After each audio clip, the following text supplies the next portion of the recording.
Have you ever felt a deep affection from someone, even though they've never said a word?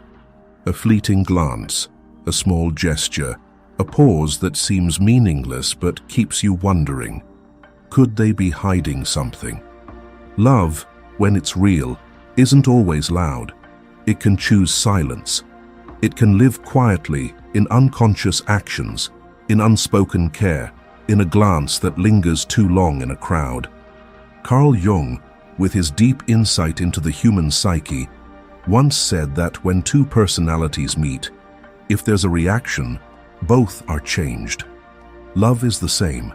It's a silent upheaval, an invisible bond that can transform a person from within, even when no words are spoken. In today's video article, we'll explore the subtle yet powerful signs that someone might be deeply in love with you, even if they can't or haven't dared to say it out loud. And maybe, through that, you'll realize someone might love you more quietly than you ever imagined. 1. They unconsciously mirror you. Have you ever noticed that someone around you seems to start becoming more like you? Not in an obvious way, not in a blatant, awkward imitation, but in the little things, very little things. They pick up a word you often use. They change how they laugh. They sit the way you do. One day, you see them holding a book you casually mentioned one forgettable afternoon. That's not a coincidence. That's mirroring, an unconscious reflection of deep affection. Carl Gustav Jung once said, "Until you make the unconscious conscious, it will direct your life, and you will call it fate." When someone loves you, especially in silence, especially when that love is hidden or unacknowledged, their subconscious begins to act in place of the heart. Mirroring is a psychological phenomenon where a person starts to mimic the behaviors, expressions, and gestures of someone they feel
as the ideal image of his anima in a woman, he may become softer, more sensitive.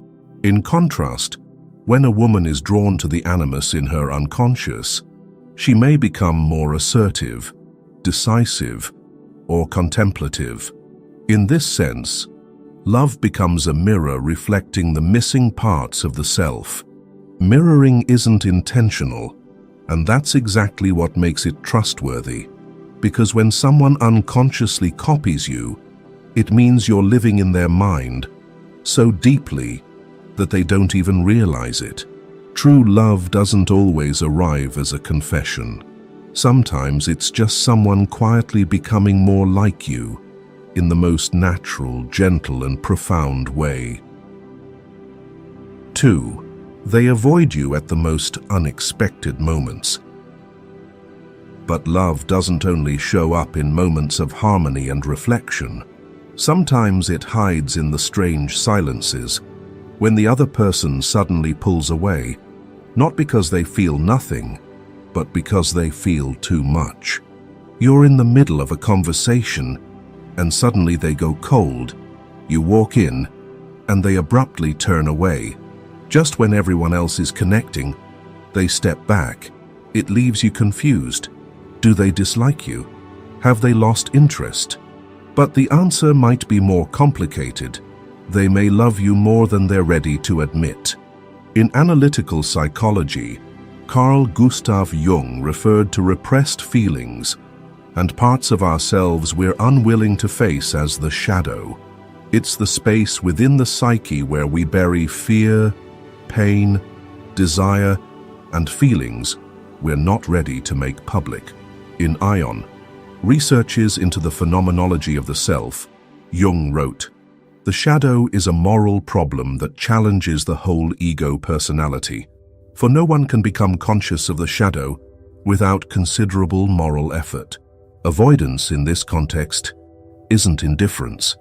It's the unconscious act of a mind trying to protect itself from being exposed too much, too fast. When real feelings, especially love, break through the wall of reason, not everyone knows how to deal with them, and instead of stepping forward, they retreat. Not because they don't want to get close, but because the feeling overwhelms them. Imagine a man who sees himself as rational, independent, and emotionally in control. He doesn't believe in the kind of love that makes people vulnerable. But then he meets a woman who doesn't have to be striking or overly affectionate. Just a few shared glances, a few brief conversations, and something begins to stir inside him. Suddenly, he starts acting differently. He avoids one-on-one chats.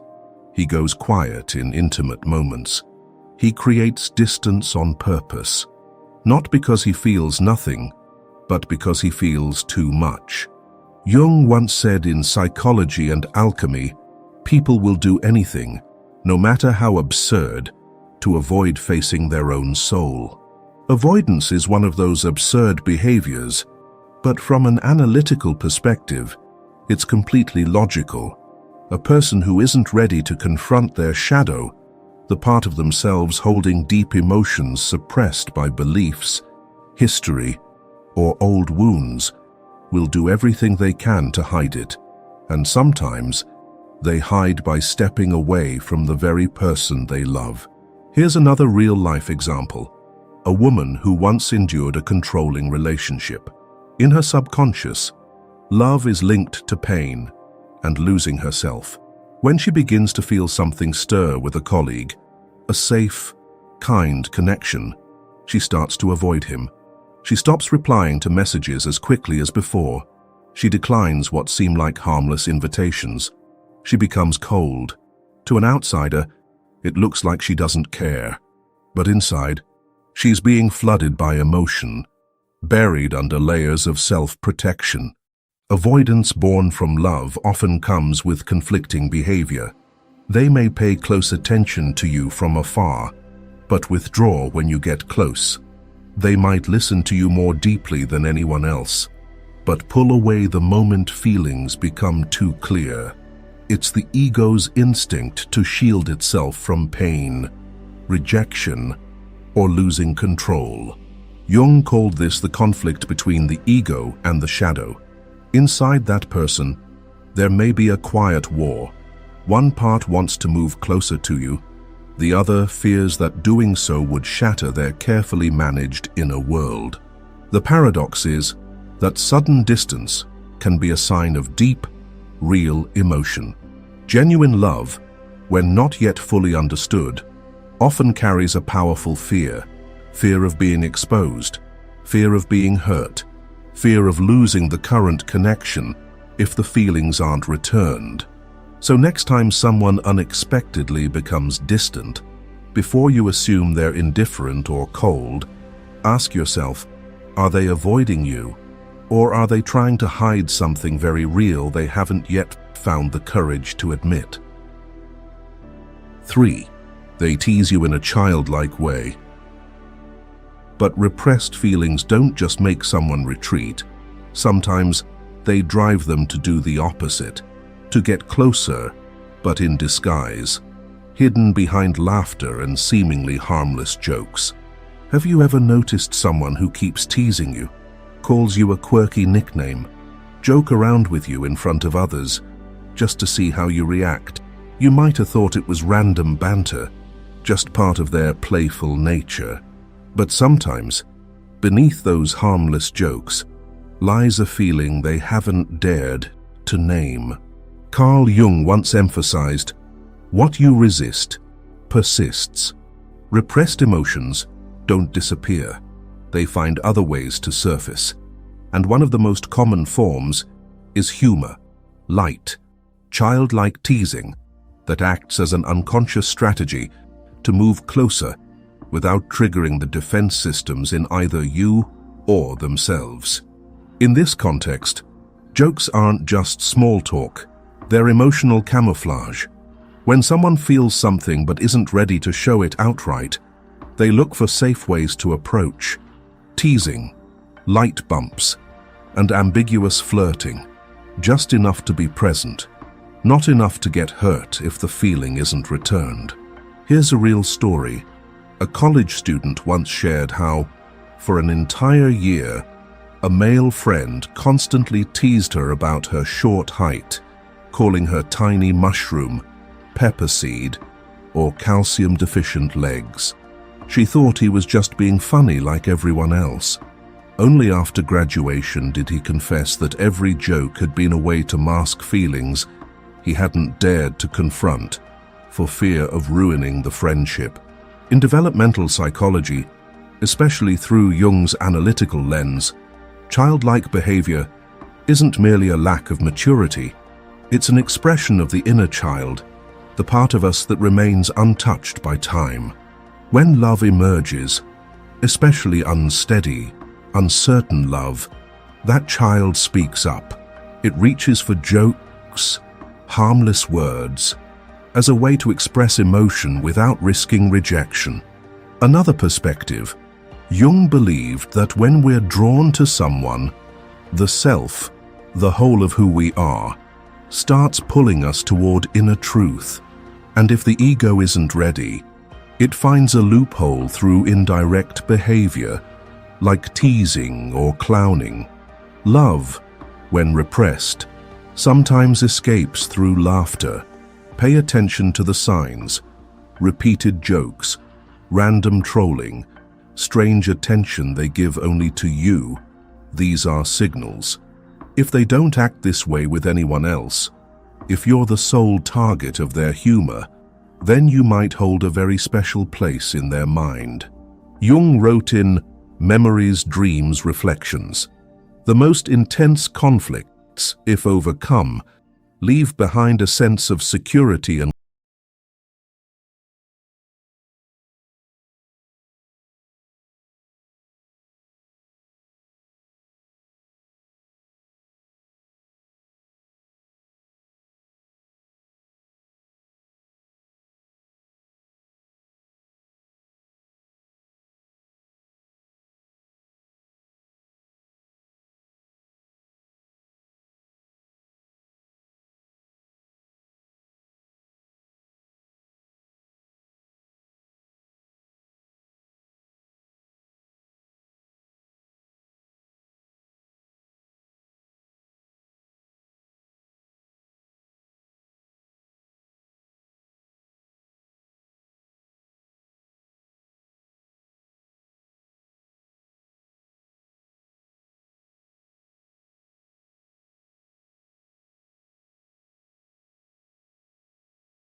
is a self-regulating system that maintains its equilibrium just as the body does.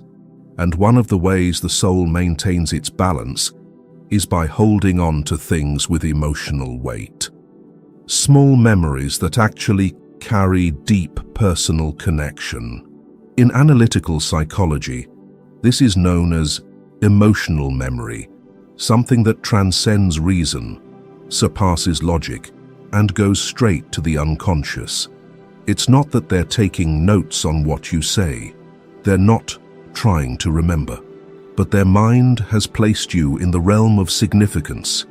And because of that, everything you say, even once, carries weight, like a red thread, quietly weaving into the fabric of their memory, impossible to untangle. Here's a specific example. A woman once told a colleague about her love for lotus tea as a child. Just once, during a casual chat at the office coffee machine. No one paid it any mind, but a month later, on her birthday, she received a box of lotus tea with a small note. "You once said this made you feel peaceful. No flowers, no flashy card." But she cried, not because the gift was extravagant, but because it showed she had been heard, seen, even in what seemed like a throwaway moment. Love, as Jung explained, leaves its mark in the most unexpected places. In his therapy sessions, he noticed many patients couldn't recall major life events, but were haunted by a glance, a phrase, a small gesture in a long-past relationship. The unconscious always retains what holds emotional value, even when the conscious mind forgets. Someone who loves you quietly doesn't memorize you like studying for a test, but they remember, gently, naturally, because you touched something in them. Maybe you once said, "You hate being woken up early," and they're the only one who never texts you before 9 a.m. Maybe you mentioned you're allergic to lavender, and you've noticed they always avoid gifts with that scent. Or maybe you once laughed hard while telling a childhood story about breaking a tooth playing soccer, and ever since, every time soccer comes up, they glance at you first. This isn't just attention.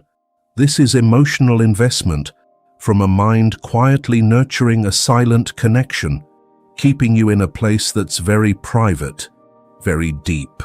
Jung once said that powerful emotional experiences tend to leave long-lasting traces in the soul, and love, even when it hasn't been named, is one of the most intense and enduring of all. So when someone remembers you in detail, remembers things you yourself have let slip, it's a form of unconscious connection, quiet but enduring. And the most surprising part is, you won't remember exactly what you shared, but they do, because you didn't pass through their world like a breeze. You stayed in a way that's quiet, uniquely yours, even if they might not fully understand why you matter so much. 5. They look at you when they think you're not paying attention. If remembering the things you said is how their mind holds on to you, then their gaze is how their feelings try to escape, quietly, briefly, but just enough for you to sense that something real is there. There's a simple truth anyone who's ever been in love understands.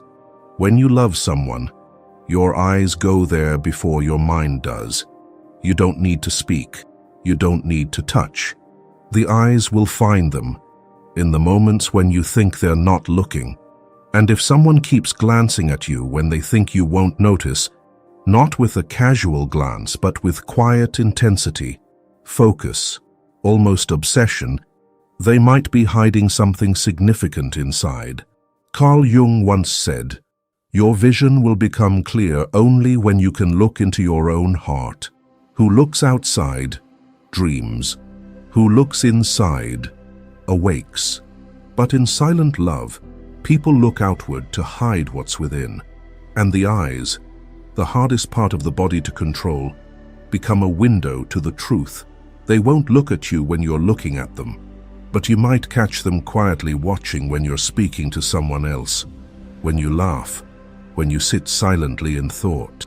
A glance that seems fleeting may carry more than 1,000 unsaid words. It holds affection, longing, and sometimes sadness for being unable to come closer, unable to say more.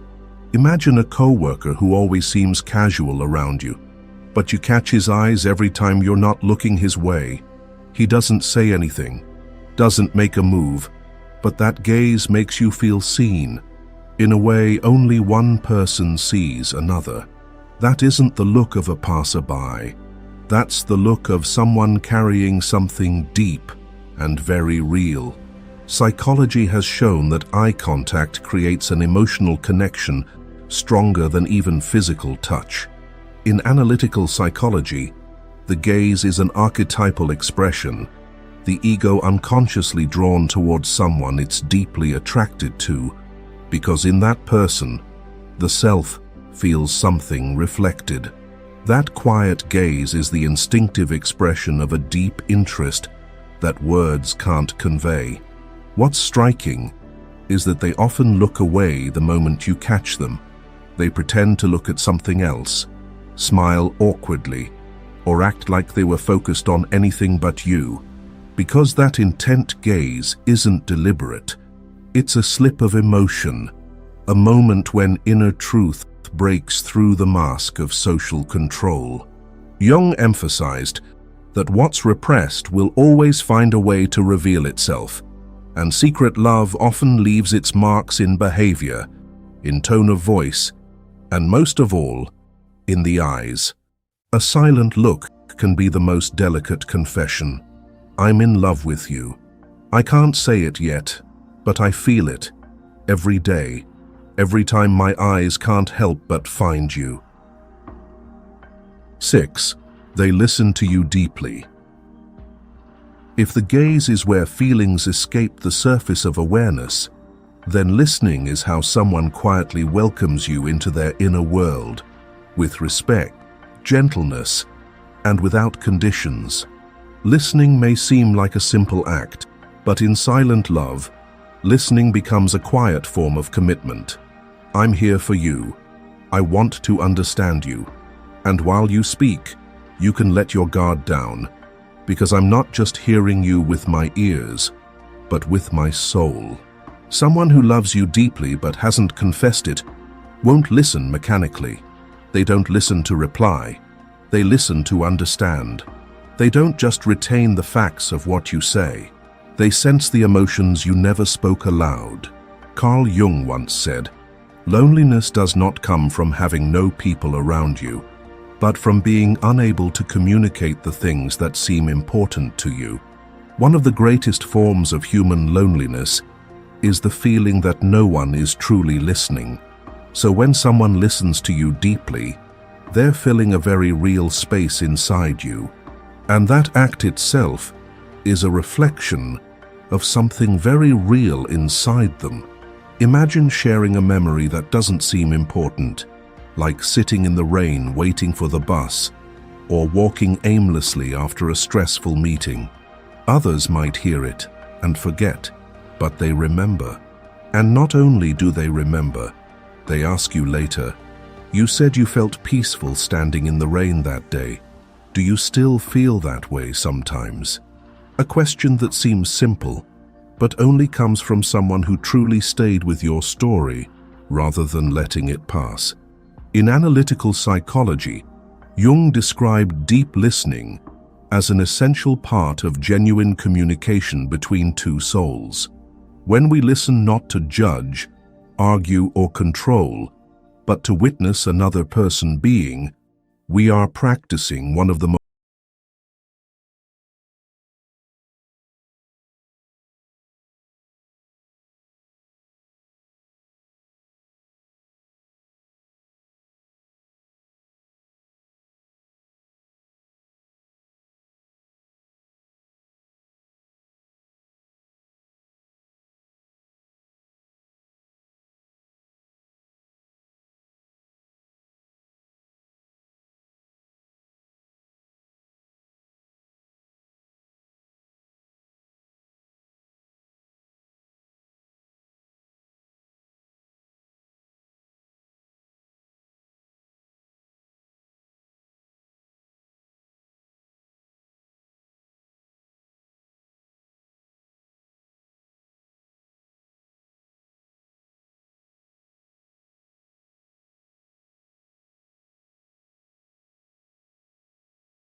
They can't maintain the same composure, at least not when you're present. Real emotion, once strong enough, always finds a way to express itself. No need for confessions, no grand romantic gestures. Just this: they act differently, not like they do with anyone else. Have you ever noticed someone gets awkward when it's just the two of you? A classmate who's always talkative in the group, but when alone with you, the air turns strangely silent. They fidget with their phone, avoid eye contact, and glance around the room. You may have thought they didn't like you, but in truth, that behavior change is a sign that their feelings run so deep they can't keep performing as usual. Or consider another example: a woman known for her self-control, someone who keeps her distance in all relationships. But you notice that when you're near, she softens, she talks more, she shares personal things, unscripted. Each time you show up, something in her lets go, as if you're the one person she allows herself to relax around. Carl Jung once wrote, "The unconscious constantly seeks expression, and when it is repressed, it comes forth in altered form, often through behavior. Repressed emotions always find a way out, and the most visible path is behavior. Someone who silently loves you might never admit it, not even to themselves, but their eyes, posture, voice, and everything they can't fully control will speak for them." There are small but telling signs. Someone who avoids direct eye contact, yet always knows what you're doing when you're not looking. They sit closer than necessary. They notice the exact moment you enter a room, even if no one announces it. And if you pay attention, you'll see only you make them act this way. Here's another real-world example from the workplace. A young manager who's always professional, calm, and distant with employees. But with one woman on the team, he starts acting differently, asking more questions, showing more concern, occasionally being awkward in an endearing way. In meetings, though he tries to stay composed, his eyes keep drifting toward her. No one else notices, but to someone perceptive, it's clear. Something inside him is being stirred, and he's still learning how to deal with it. Jung called this phenomenon projection, where we unconsciously project parts of ourselves onto others. When someone sees in you an image that touches something deep within their psyche, something they haven't yet named, you awaken parts of themselves they haven't reconciled with. And when that happens, the ego can no longer keep behavior under control. So if you've ever wondered, why do they act so strangely when it's just me and them? It's possible you're witnessing a truth they're still trying to hide from. In a world where people are increasingly skilled at managing their image, it's these unguarded changes, those awkward, clumsy moments, that are the most honest signs of true emotion. And sometimes, silent love doesn't need to be spoken, confirmed, or immediately returned. It only needs to be recognized that in their world, your presence is what makes them unable to stay the same. 8. They care for you quietly. Not grand bouquets, not flowery words, not gestures meant to impress. Their care isn't loud or obvious. It's in the small things, the gentle things, but the real things. Simple check-ins like, "Did you eat today? Did you sleep well last night? You look a little tired today. Is something wrong?" Might not stand out to others, but if you pay attention, you'll notice. Those questions come from a very deep place in the person asking. Silent care is a form of unspoken love. It doesn't try to dazzle. It doesn't demand anything in return. It's simply someone choosing to notice you in a way no one else does. And the remarkable part is, they might be noticing you more closely than you've ever noticed yourself. Carl Jung once wrote, "A thing is not necessarily true because a man dies for it." What he meant was, greatness doesn't lie in grand gestures, but in the truth and depth behind an act. True love is the same. It doesn't need to be proven through dramatic sacrifice, but through the little things that no one else sees, which say everything. You might notice they're the first to react when you cough quietly in a room. They know you prefer ginger tea over coffee. They remember the day you had a presentation, and they texted you good luck that morning. They never say outright that they care, but their actions show that you're always in their awareness, almost instinctively. A student once told a story about a classmate. He never acted romantic, never said affectionate words, but throughout the year, he was the only one who noticed when she was absent. When she coughed, he quietly left a cold medicine tablet on her desk. When she was stressed during exams, he didn't say, "Hang in there," like everyone else. Instead, he left a small cookie with a note. A little sweetness might help, not a big gift. But that's what made her realize someone was caring for her, little by little, all along. Jung emphasized that the unconscious doesn't operate through logic. It works through symbols, images, and emotionally charged actions, which means even if someone doesn't have the words to express how they feel, their unconscious will lead them to act in meaningful ways, as a form of loving without saying it. Watch closely. When you say you like a particular food, they'll remember, not to impress, but so that one day they can quietly bring it to you. When you say you hate rainy days because they make you feel lonely, they'll message you during a downpour. "Are you doing okay today?" A message that might seem like nothing, but from the right person, it can warm your entire day. Quiet love doesn't arrive like thunder. It's like a stream running gently through stone, persistent, soft, unshowy. This person isn't rushing. They don't use emotion as a weapon. They simply observe, walk beside you, and stay, with no need for recognition.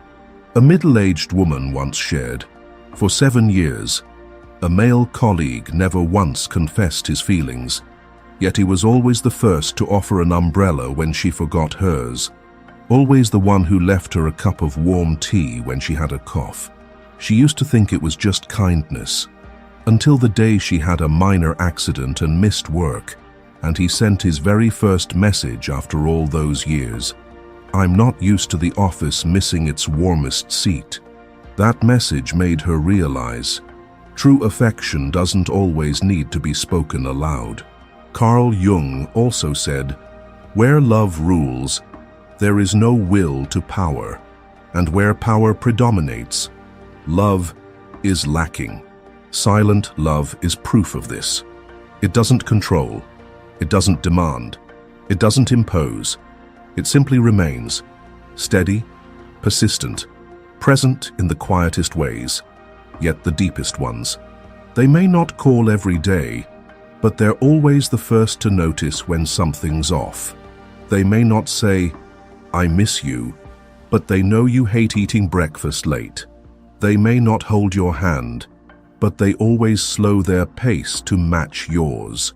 These aren't the things that grab attention, but if you stop and feel, you'll know who truly, silently cares for you.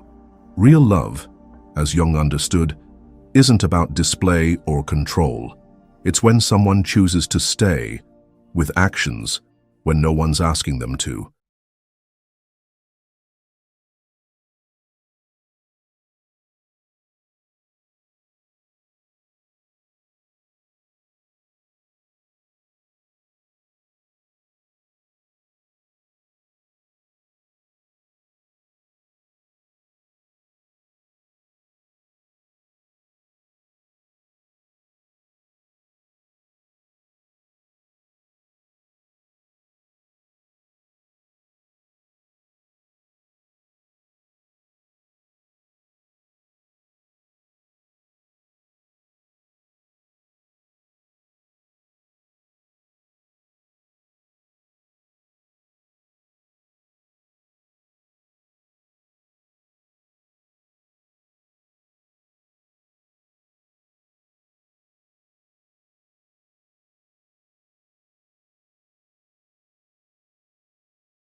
It's in your eyes, not seeking, not challenging, but fully aware of yourself.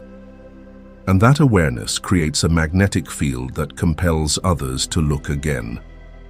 You're not trying to do anything. You simply are, and the unconscious does the rest. Jung believed that within each of us lie ancient archetypal images.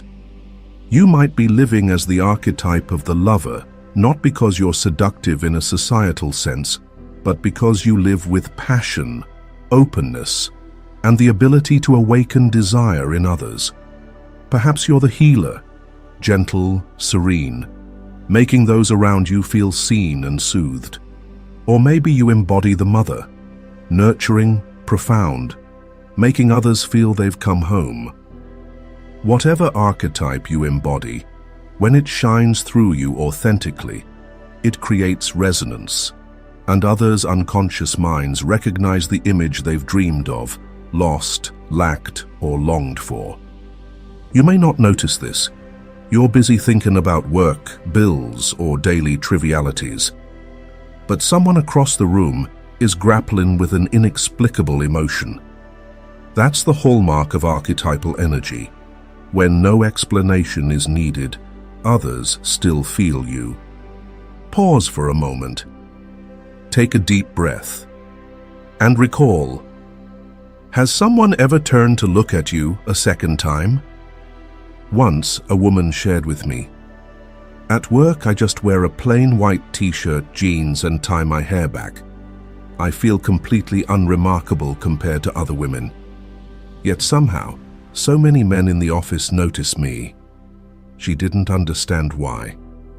But Jung would. He'd say that the essence of your energy doesn't need clothing to manifest. If you live true to your being, you'll be seen, not by the masses, but by souls sensitive to what's real. Sign 3. You don't see yourself as special, but you're often complimented. The greatest irony of deep allure is this: those who possess it are often unaware of it. After the second glances and hesitant behaviors from others, you might retreat to your old mindset. "They're just looking at me. I'm nothing special." You brush off compliments as mere politeness. You don't believe you radiate allure because your inner world is still shadowed by self-doubt, which Jung saw as an essential part of the individuation journey. Think back to the last time you felt off: messy hair, simple clothes, no makeup, and a lackluster mood. Yet someone looked at you, smiled, or said something surprising like, "You look so captivating." You laughed it off, thinking they were mistaken or just being polite. However, if different people at different times repeatedly say similar things, it's time to pause and listen seriously. No one can consistently create an illusion for others. Attraction doesn't repeat itself so consistently unless it's real. What's even more telling is that this allure doesn't come from being prepared, but from letting go of all effort. When you stop chasing standards, your archetypal energy is unleashed, unmasked by societal facades. Jung believed true beauty lies not in appearance, but in the harmony between the outer self and the inner soul. People are drawn to those who live authentically because, in this artificial world, authenticity is the rarest luxury. You don't need to be beautiful by standards. You need to live in harmony with your essence. When you do, your body, voice, and movements become living expressions of the archetype you carry. You don't see yourself as special because you're looking through eyes conditioned to doubt. But others, those with deep inner lives, don't see with ordinary eyes. If you keep dismissing sincere compliments, you're unconsciously denying the light you radiate. Sign 4. People approach you for trivial reasons. When you start accepting that your allure lies not in perfection, but in authentic presence, You'll notice an interesting phenomenon. People frequently come to you with seemingly insignificant reasons, as if they're grasping for an excuse to connect. A question about something obvious, a simple request for help, a fleeting need that doesn't seem necessary. But pay attention. Why do they choose you? Jung would answer, because you're a conduit for a connection their rational mind dares not name. You don't need to be close, you might not even know them, yet somehow you become a doorway for others to step into themselves, or at least escape their usual emotional numbness. They approach you instinctively, not because you're the most helpful, but because you create an energy field that's approachable, yet profound, a space between light and shadow, the mundane and the mysterious. A man in the office asks you how to use the fax machine, even though he's done it before. A colleague asks you to fix their cuff, borrow a pen, or give trivial advice. A guy texts you about a movie you're watching, though he doesn't care about cinema. You find it amusing, but don't realize that each small interaction is an excuse to approach you safely. Have you experienced this? If so, share a small moment like this in the comments, because these seemingly trivial details are the secret codes showing you're more captivating than you think. Psychology suggests that men, when drawn to a woman, will find excuses to start a conversation, to get closer without revealing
seen, but in what's conveyed. Your authenticity, your gaze, the way you naturally exist, all of it creates a vibration that transcends the screen. Trust me, men feel it. Some even hesitate, unsure how to handle such potent feminine energy wrapped in something so subtle. The fascinating thing is that many of you don't notice this. You think you need to do more, reveal more, edit more. But your real power lies in how naturally you exist. Whether you're in a simple t-shirt, without makeup, or sharing an ordinary moment, the attention you receive without seeking it is one of the clearest signs that you're more captivating than you realize. Pause for a moment. When was the last time you posted something ordinary and received unexpected attention? Energy doesn't need physical space to be felt. It seeps through the look in your eyes, through your wordless demeanor, through the emotional frequency you unconsciously infuse into everything you share. So even without being overtly sensual, flirting, or trying to score points, you make others pause, look closer, and unable to scroll past. Let's be honest. Most of us are exhausted by artificial beauty, calculated seduction, and overly curated messages.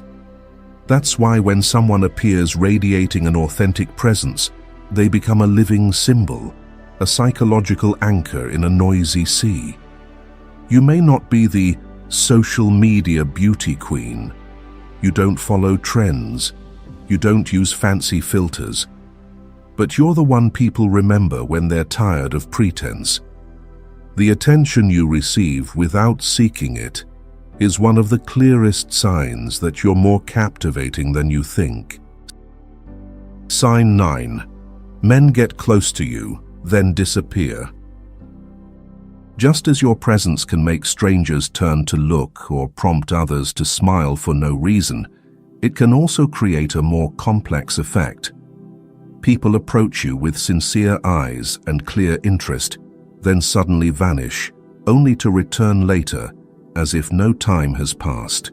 You don't understand what just happened, and you start questioning, is he playing with me? What does he want? But pause there. In Carl Jung's analytical psychology, this isn't a game of emotions. It's the reaction of a soul stirred beyond the control of the ego. When a man approaches you, not merely for your appearance, but because you've touched the deepest part of him, a part he hasn't faced directly, you cease to be just a woman. You become a symbol, a doorway to repressed emotions, to a soul yet to be named. And what happens when someone isn't ready to face their inner self? They run. Not because you're wrong, not because they don't like you, but because you make them see themselves too clearly, too quickly, too raw. Jung said, "The most terrifying thing is to accept oneself completely. Many can't bear it. So they retreat, then return, then retreat again, like waves hesitating between crashing onto the shore or dissolving quietly." A woman once told me, he and I were intensely drawn to each other, texting every day, meeting every day, sharing a warm presence. Then suddenly, he disappeared. No texts, no goodbye. Weeks later, he reappeared as if nothing had happened. When you make someone feel something too real, too elusive, too beyond ordinary logic, their first instinct is to defend themselves. Sometimes with silence, sometimes by turning away. It's the ego's defense system, not yet ready for the truth. But when the distance cools and the echo of your energy lingers in them, they return, not to pursue a relationship, but to test whether that feeling was real or just an illusion. And once again, they're overwhelmed by the emotions you evoke. You don't need to spiral into explaining, judging, or fixing it. Jung made it clear, Every deep relationship is a mirror. The other person is seeing themselves in you, and their actions are a response to that reflection. You can't control their behavior, but you can control how much you hurt yourself over it. So, if someone comes and goes like the tide, don't think you're not captivating enough. You might be so captivating that they don't know what to do with what they feel. Sometimes, their retreat isn't an end.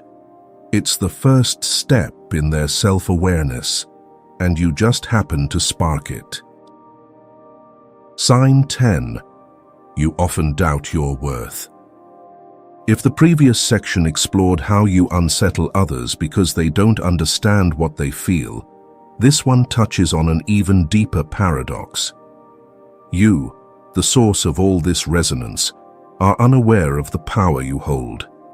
And that very unawareness, that lack of effort, becomes fertile ground for an irresistible allure.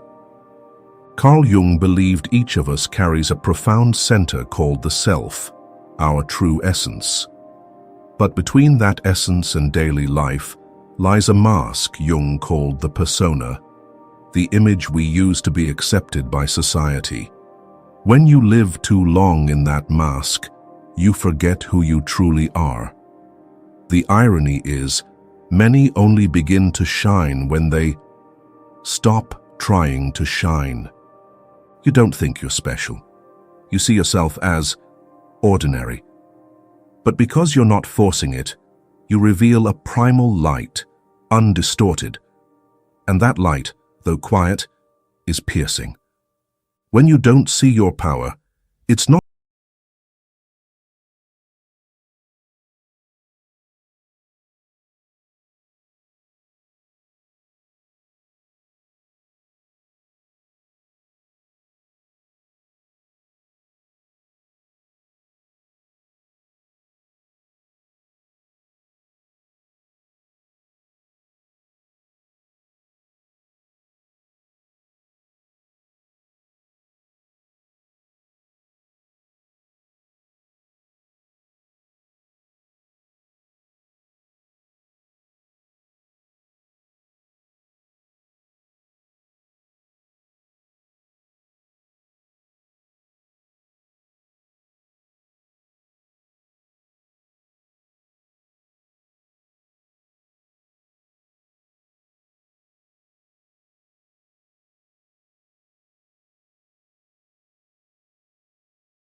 the warmth, the way you make things flow, is suddenly gone, and people feel it. A conversation, after you step away, suddenly cools. A group of friends, after you quietly leave, no longer holds the same rhythm.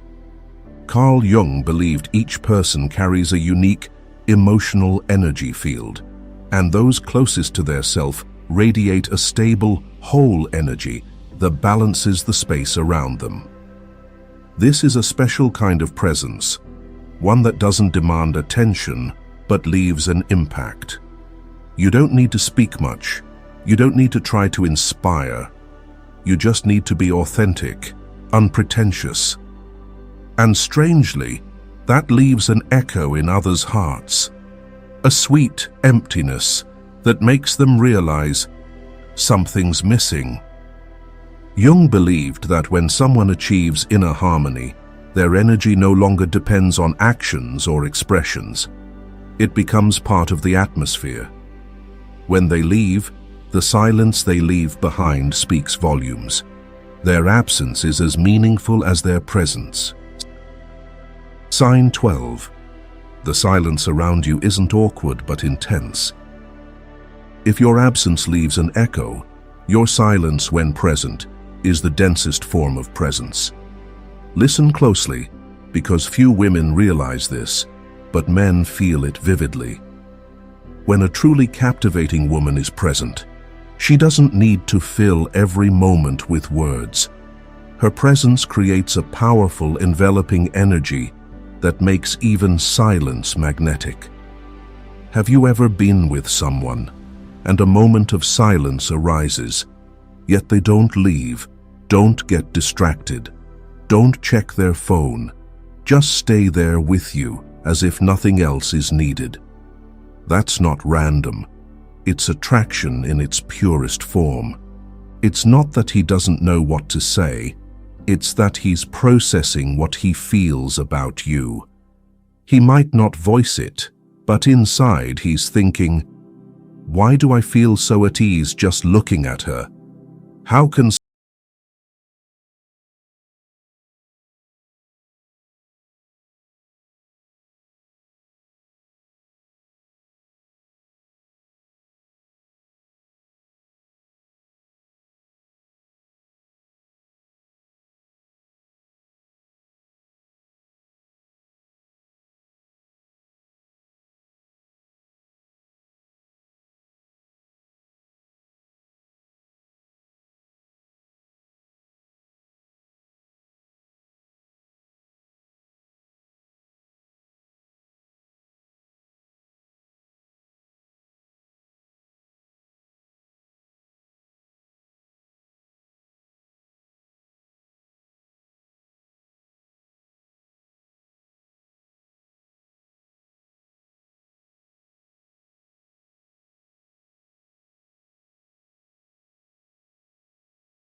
noticed in your daily life? Have you ever caught someone looking at you differently or received attention you didn't understand? Share with me in the comments, because I want to hear your story. Sometimes what you don't see in yourself, others feel intensely, and sharing can help you uncover the hidden power within you. Carl Jung left us a profound truth. You are what you do, not what you say you'll do. True allure doesn't lie in promises, plans, or rehearsed expressions. It's in how you move through the world, calm yet centered. You're most captivating when you're not trying to be someone else, but simply daring to be fully present as yourself. And if, after hearing these signs, you realize you've been misunderstood, dimmed your light, or thought you were too much or not enough, it's time to understand. You've never lacked allure. You just haven't seen it through your own true eyes. If this video has helped you see yourself from a new perspective, if it's shown you that something in you doesn't need explanation or proof, don't leave, subscribe to the channel, and turn on notifications today, so we can continue this journey together in future videos.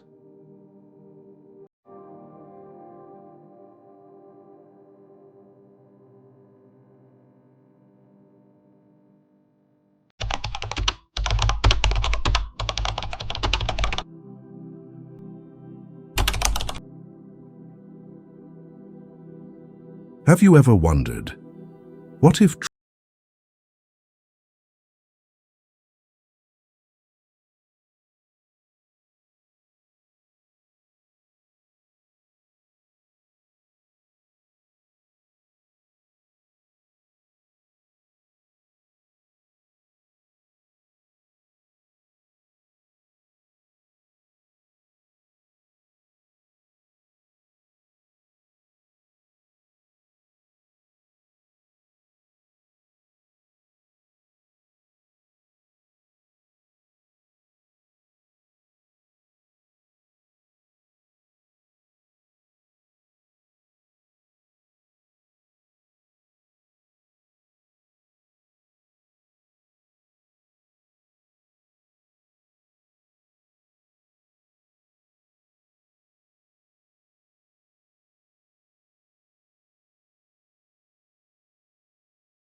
experiences always arrive at the right moment, then it's likely you belong to this community. In today's video, we will unlock the 6 invisible hallmarks of women who wield profound spiritual power.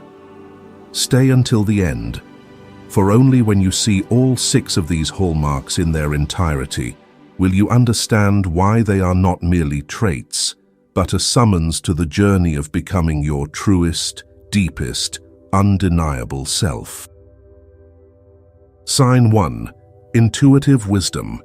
There are women who, upon entering a room, make you feel you've known something before a single greeting is uttered. An invisible shift, like an undercurrent rippling through the air.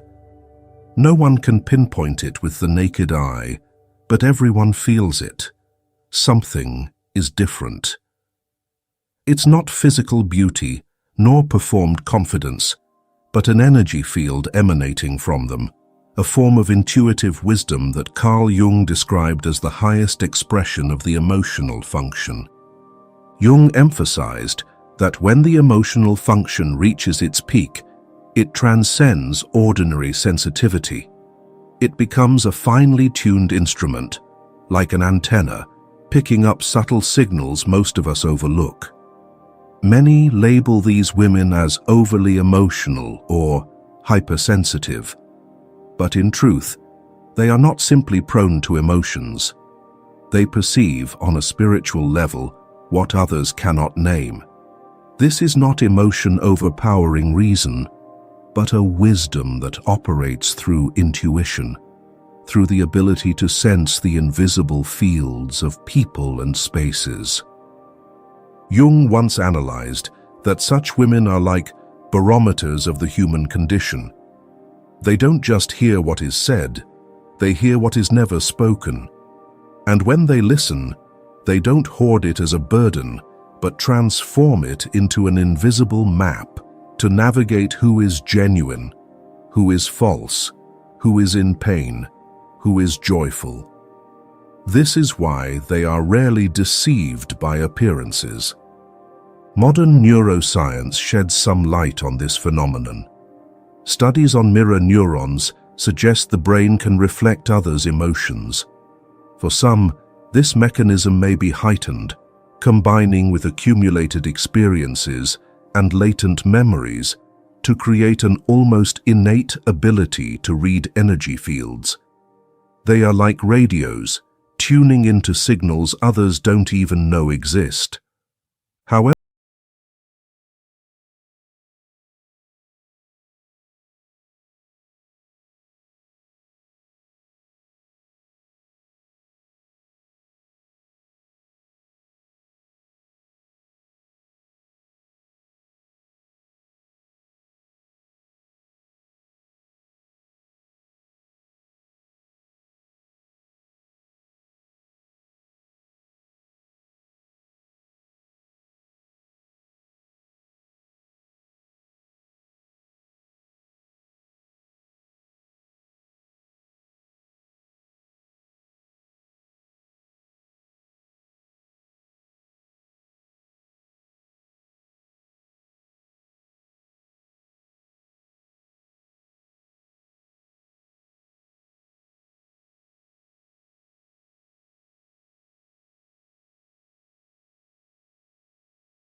Seeing clearly does not mean judging.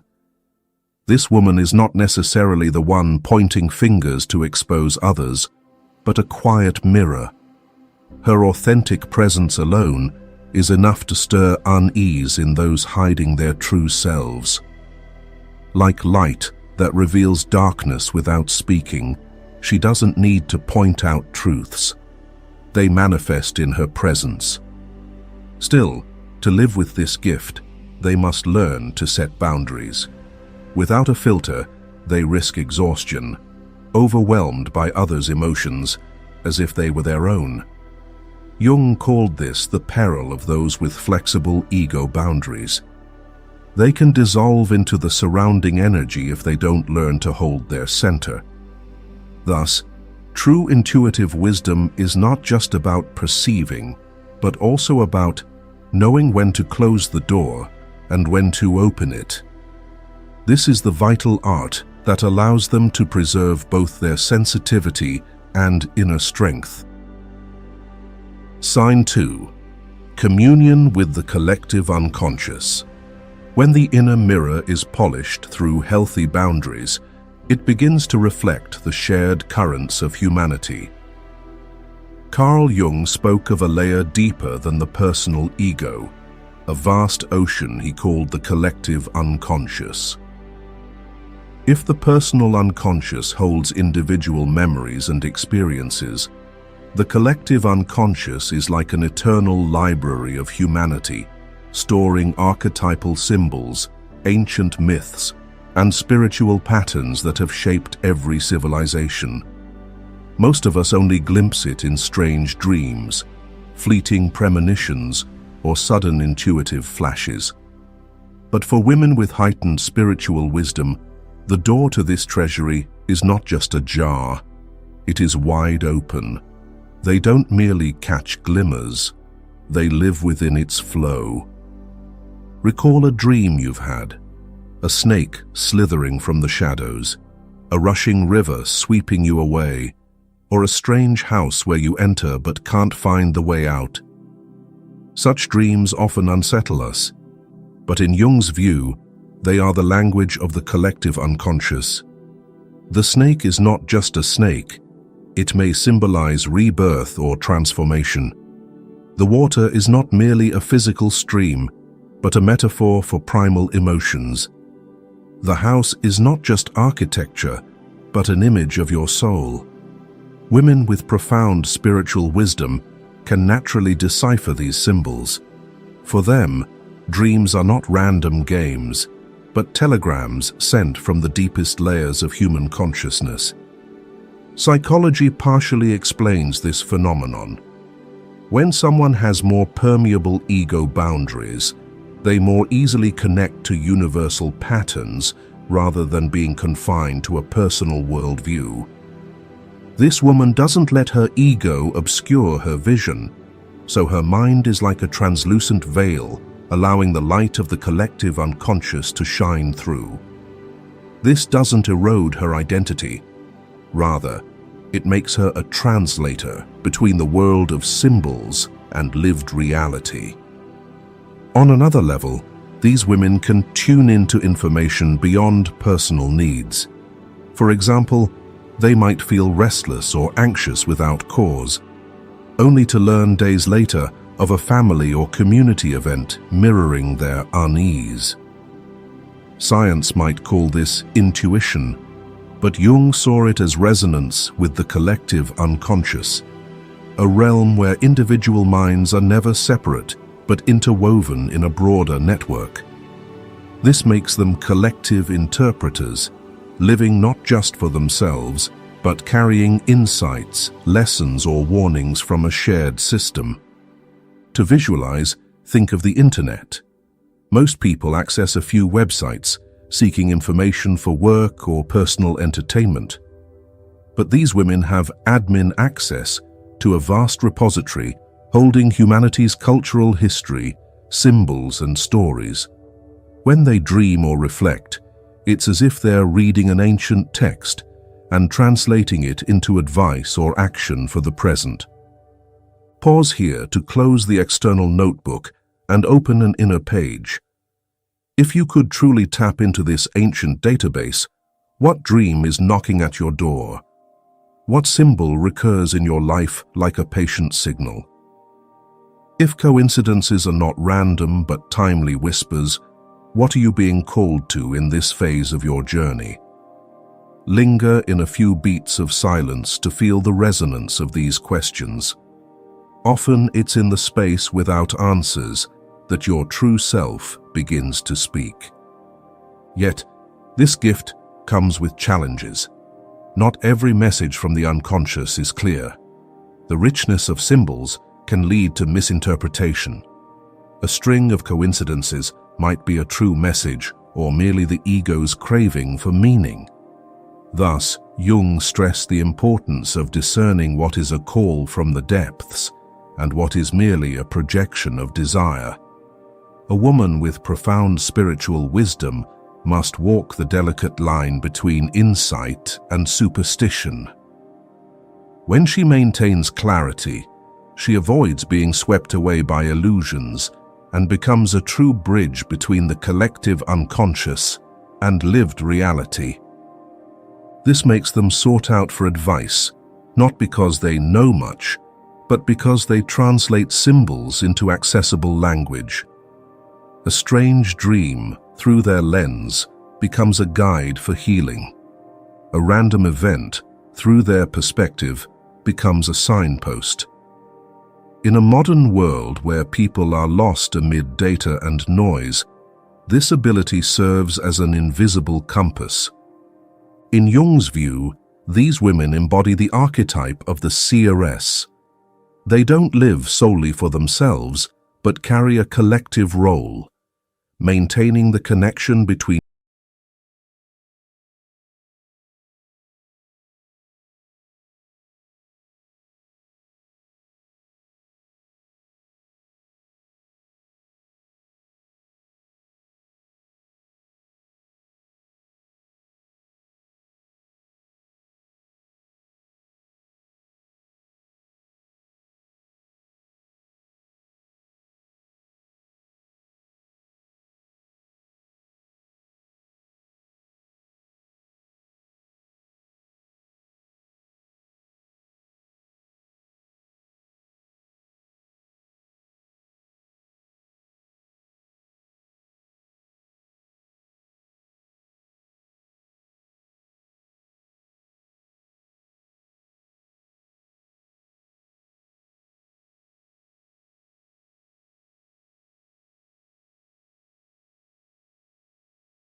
sounds and is left only with the space between herself and her inner world.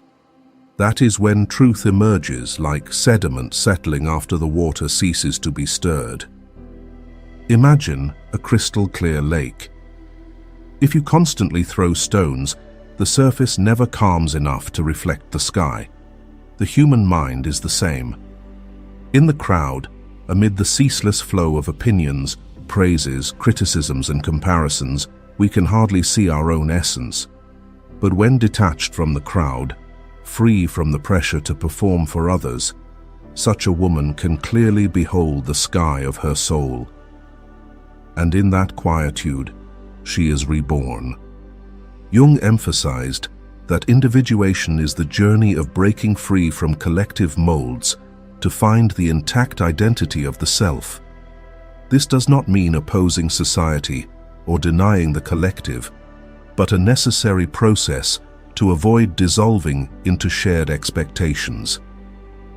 A woman with profound spiritual wisdom understands that without knowing how to depart, she can never return to her own truth. For the crowd always tends to impose. There, everyone is encouraged to be alike, think alike, live alike. And for an awakened soul, living that way is no different from dying day by day.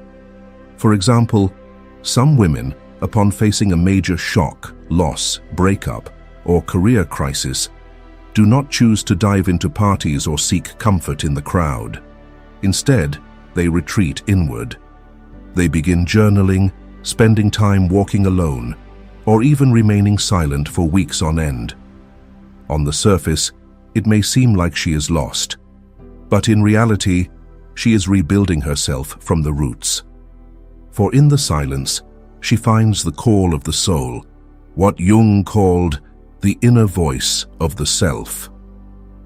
When she returns, she emerges with a steadfastness and clarity that the crowd never bestowed. It is crucial to understand that this withdrawal differs entirely from passive loneliness. Passive loneliness closes one off out of fear, out of rejection. But active solitude is a voluntary choice. The woman knows she needs space, not to escape, but to flourish. In that inner laboratory, she experiments with profound emotions, confronts the shadows, nurtures intuition, and listens to symbols rising from the unconscious. Like an artist retreating to the studio or a poet silent through the long night, her spiritual creativity requires uninvaded space. Studies on solitude show that when people spend voluntary time alone, brain regions related to creativity and problem-solving activate more strongly. It is no coincidence that many great ideas, from artworks to scientific discoveries, are conceived in moments of quiet. A woman with profound spiritual wisdom has unconsciously grasped this law from early on. She understands that silence is where secret life works. But this choice is far from easy. Family may accuse her of being too closed off, friends may think her distant, and society may label her unsociable. However, she learns to stand firm in the knowledge that withdrawal is not abandonment, but preparation. Preparation so that when she returns, she brings not fragments battered by the crowd, but a refined, intact self forged in silence. From Jung's perspective, this is an indispensable part of the individuation journey. No one can step into wholeness without daring to be alone. Paradoxically, in today's noisy society, these women become even rarer. While many are swept into the vortex of display and performance, they choose to hide away. While the world revels in flashing lights and applause, they find fulfillment in silent space. And that is what constitutes their invisible strength, the power of one who dares not need the crowd to prove her worth. Sign 4. Transforming pain into wisdom, the embodiment of the transcendent function. And precisely in those moments of quietude, a greater challenge awaits them, daring to stare directly into their deepest wounds. Instead of avoiding or fleeing, they enter it, embrace it, then transform it into wisdom. This is the path Jung called the transcendent function, the soul's capacity to reconcile contradictions, turn crises into rebirth opportunities, and transmute suffering into living knowledge.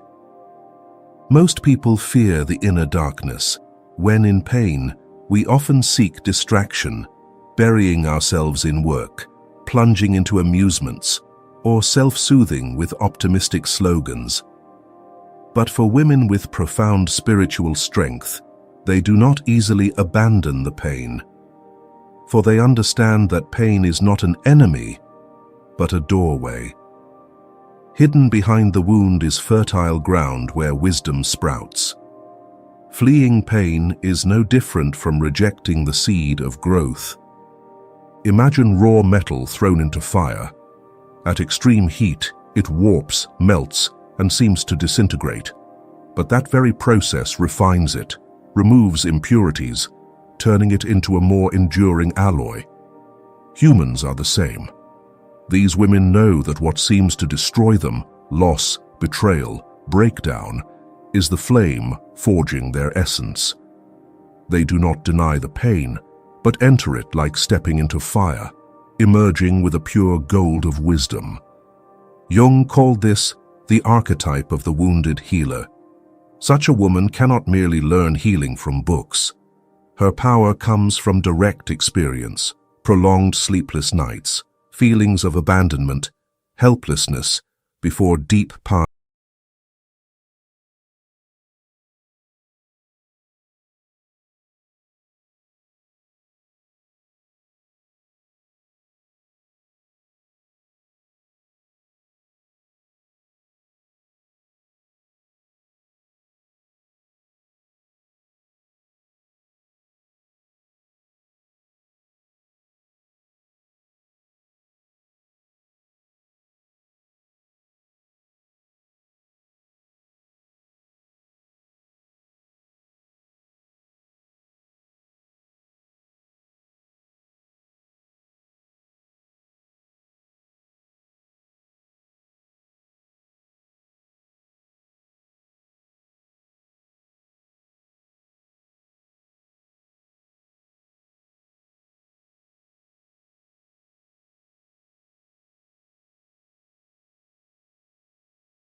A soul marriage where the ego and shadow unite, creating a broader, deeper self. Thus, these women often carry a presence that makes others feel safe. Not because they are perfect or have never fallen, but quite the opposite, because they have fallen, yet risen, carrying fire from the darkness. They are living proof that one can overcome suffering without losing compassion. Their presence is like a lantern. It does not dispel the darkness, but shines enough to guide the way. And what about you? If you've ever had a pain that, in retrospect, transformed into understanding, write down a few lines. Sometimes that act alone opens the door to your own awareness. However, it cannot be denied that this journey is full of risks. Entering pain demands courage, for many may get trapped, finding no way out. The difference here is that a woman with profound spiritual strength accepts that risk as a necessary right. She knows that without descending into hell, one will never find the treasure. Jung once wrote, "No enlightenment without passing through darkness." And these women are the embodiment of that philosophy. And precisely for this reason, Such women become pivotal markers in the collective journey. For each time one transforms her own pain into wisdom, she not only heals herself, but opens a path for others. Pain ceases to be personal tragedy and becomes the material of empathy, of human knowledge. Emerging from darkness with fire in hand, they not only illuminate themselves, but also carry an invisible light that can soothe others' hearts. Sign 5. The healing energy field. Jung once emphasized that in therapy, the decisive factor lies not in techniques or advice, but in the being of the person sitting across. The therapist themselves is the instrument of therapy. This holds for women with profound spiritual strength. It is they, not their words, that are the message. We often think healing requires complex methods, mystical rituals, or at least profound advice. But in truth, many have experienced this reality. Simply sitting beside someone calm and fully present brings relief. No words are needed, yet the surrounding space softens, feels less heavy. This is the power of the energy field. Such a woman does not strive to heal anyone, but the equilibrium of her soul becomes a kind of invisible music, harmonizing those souls out of tune. When someone is in a state of peace, their nervous system emits signals of safety, causing the nervous system of those nearby to naturally calm. This is a biological mechanism, but for women with profound spiritual wisdom, it becomes a living art. She enters a tense room, and gradually the atmosphere cools. She sits beside someone in panic, and with a steady gaze and slow breaths, they begin to breathe evenly again. She doesn't need to do anything, for her very being is the remedy. Imagine, for instance, a child crying intensely from an injury. An adult might rush to soothe with words like, "It's okay, don't cry." But this often fails. Even making the child feel their pain isn't allowed. But if a woman sits down, holds them close, says nothing, and lets them cry until the pain subsides, her presence itself heals. A woman with profound spiritual strength does this not only for children, but for adults too, for she knows every wounded soul needs a safe space to be acknowledged. This power makes her a kind of invisible rhythm keeper. In a group of friends during conflict, she doesn't necessarily need to speak or mediate, yet her presence softens voices. In a family where tension rises, her mere appearance, without blame or interference, calms the air. Some call this charisma, others an aura, but Jung would see it as a manifestation of a self that has reconciled its darkness and light. Having walked through suffering, faced and integrated the shadow, she no longer emanates chaos. She becomes a sanctuary for others, simply because she has become a sanctuary for herself. Think of a stringed instrument. When one string is plucked, others with matching frequencies resonate in harmony, a phenomenon of resonance. A woman with a healing energy field is that tuned string. In her presence, souls out of sync resonate and realign to balance. This is no magic but a natural law of psychology and energy. Notably, she never uses this ability as a performance. She understands energy as a sacred resource, not to be flaunted or squandered. Thus, she speaks little, acts sparingly, but her words and actions carry weight. She knows a sincere glance can heal more than a lengthy speech. Like an artist of silence, she uses simplicity to create a profound impact. In reality, this often leaves others puzzled. Many leave a meeting with her saying, "I don't recall exactly what she said, but I feel lighter." Or, "Being near her makes me feel at peace." This is the proof of a healing energy field, an invisible yet potent impact surpassing any advice. Jung would call this the power of the self, the core of being that has integrated all fragmented parts, from light to shadow. When someone lives in harmony with the self, they need not strive to influence outwardly.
As resonance between the inner and outer worlds. The difference is that they do not force synchronicity to appear. They don't chase signs or obsess over messages from the universe. Instead, their inner harmony, their alignment with the self, Jung's center of being, makes them natural magnets for meaningful events. Like a magnet, when they reach inner attunement, the universe responds by sending people, situations, and opportunities that match that frequency. Picture a damp forest after rain, where thousands of fireflies initially flicker sporadically. Then, suddenly, when humidity, temperature, and biological rhythms align, the entire forest pulses in unison. No signal sent, only harmony occurring. This woman is that rhythmic anchor. When her inner world aligns, the flashes of the outer world synchronize, meaningful coincidences, timely encounters, doors opening at the right moment. Without chasing, she is in the right place at the right time. Jung called this a non-causal connecting principle, meaning not everything is linked by direct cause and effect. Sometimes, events physically separate are bound by a layer of meaning. A woman living in this flow doesn't overanalyze, for she knows meaning is the universe's own language. When meaning resonates within, that is signal enough. From a scientific view, skeptics may call this selective attention, noticing more of what we focus on. But what sets these women apart is not just seeing signs, but acting in harmony with them. They neither obsess nor depend, using synchronicity as a complementary map, blended with reason and intuition.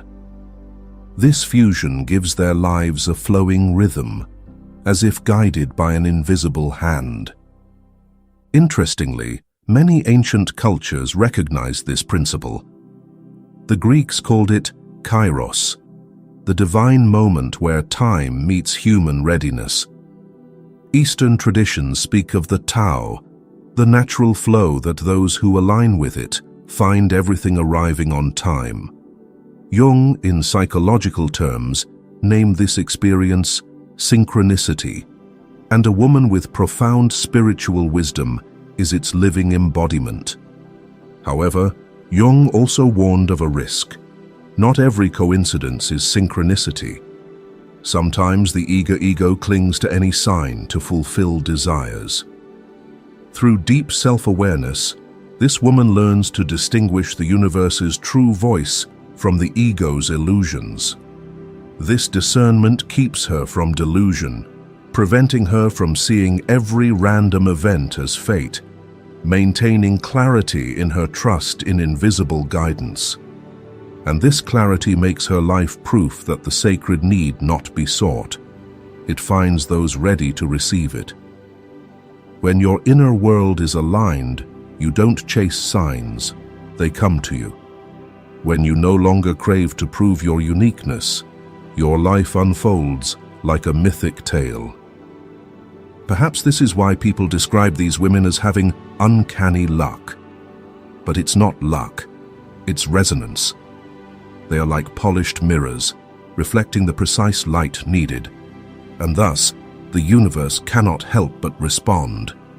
It is a secret dialogue between soul and world. Ultimately, these invisible hallmarks are not for display, but the quiet essence of a soul choosing to live true to its depths. Their strength comes not from clamor, but from harmony between inner and outer worlds. Their influence is not measured in numbers, but felt in the calming of space when they are present.